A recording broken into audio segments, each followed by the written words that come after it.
Carré Shalom, grâce et paix à vous au nom de notre Seigneur Jésus-Christ. Je suis le frère Raphaël qui est en train de vous entretenir sur le thème « Comment distinguer le vrai du faux prophète ». Et pour ceux qui nous ont suivis précédemment, nous nous sommes arrêtés dans le livre d'Éphésiens, au chapitre 4, où l'apôtre Paul nous montrait le rôle de celui qui est appelé de Dieu, de celui qui est serviteur de Dieu, de celui qui est appelé à parler de la part de Dieu. Et il a cité des fonctions comme apôtre, prophète, évangéliste, docteur, pasteur. Et il nous fait comprendre que tout cela parle de la part de Dieu. Donc c'est pourquoi ne pensez pas que que je me suis éloigné du sujet. On parle du vrai et du faux prophète. Parce que le prophète parle de la part de Dieu. Et comme j'ai dit, le véritable prophète englobe en lui tous ces saints, on va dire, ministères.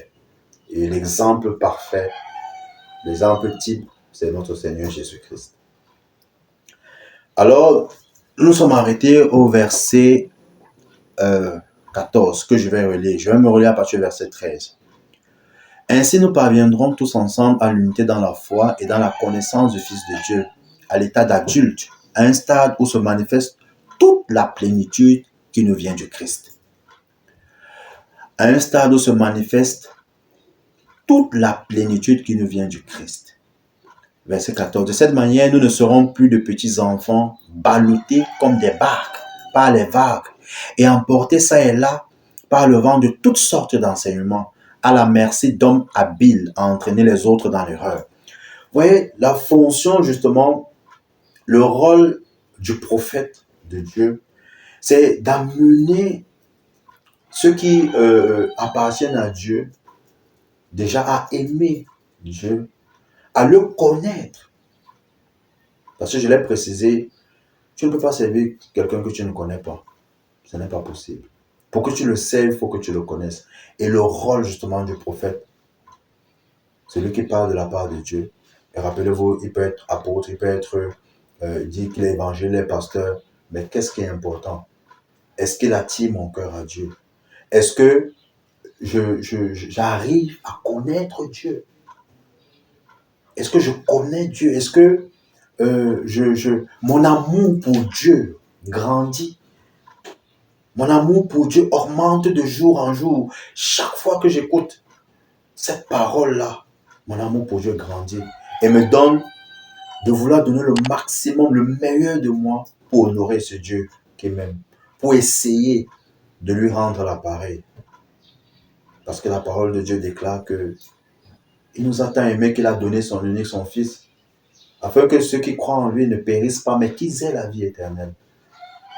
Et rappelez-vous, quand Jésus, notre Seigneur, mourait à la croix, il a dit lui-même, Père, pardonne-leur.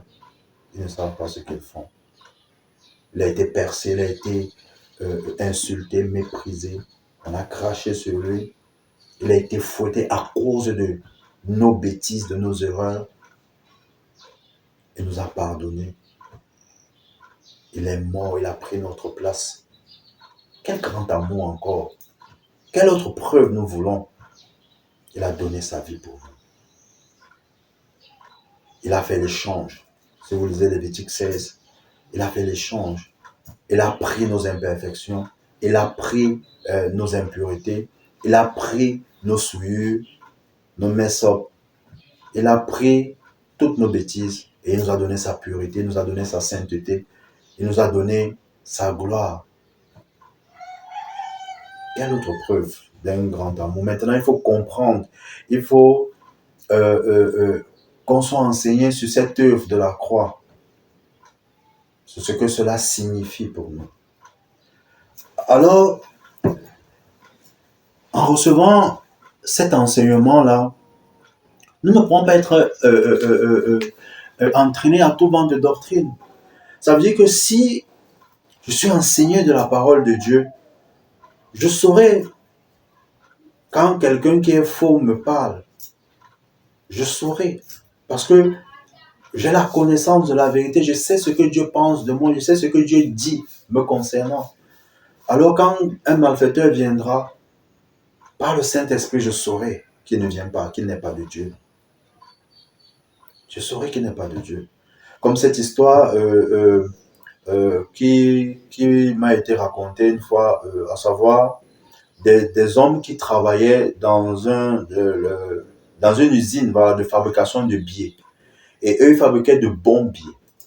Et alors, un jour, l'un des employés a reçu un faux billet. Et au moment même où il a reçu ce billet, il a dit celui-ci est faux. Mais on a dit comment tu sais qu'il est faux? Il dit que puisque moi je travaille tous les jours à fabriquer les bons billets. Donc celui-ci n'est pas bon. Parce que je suis habitué au bon. Parce qu'il y a des gens qui pensent que c'est en parlant du faux ou alors en parlant des ténèbres, de ce qui est dans les ténèbres qu'on va éclairer les gens. C'est en parlant matin, midi, soir du péché qu'on va sortir les gens du trou. Mais non, c'est en leur donnant justement la lumière, en leur disant ce que Dieu pense, comment Dieu les voit, ce que Dieu attend d'eux. Que lorsqu'ils verront, on leur apportera les ténèbres, ils sauront faire la différence. Alors nous ne serons pas ballottés comme des barques par les vagues et emportés ça et là par le vent de toutes sortes d'enseignements, à la merci d'hommes habiles à entraîner les autres dans l'erreur. Au contraire, verset 15, en exprimant la vérité dans l'amour, nous grandirons à tous égards vers celui qui est la tête, le Christ. Vous voyez également que ici, le vrai prophète, l'apôtre Paul dit que en exprimant la vérité dans l'amour, nous allons grandir. Nous allons grandir à tous égards, donc à tout point de vue, dans tous les domaines, nous allons grandir vers celui qui est la tête de Christ.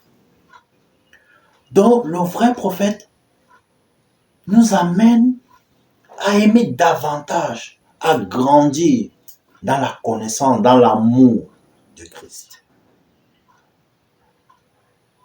Dans l'amour de Christ. Ouvrons également 2 Corinthiens chapitre 11. 2 Corinthiens son chapitre 11.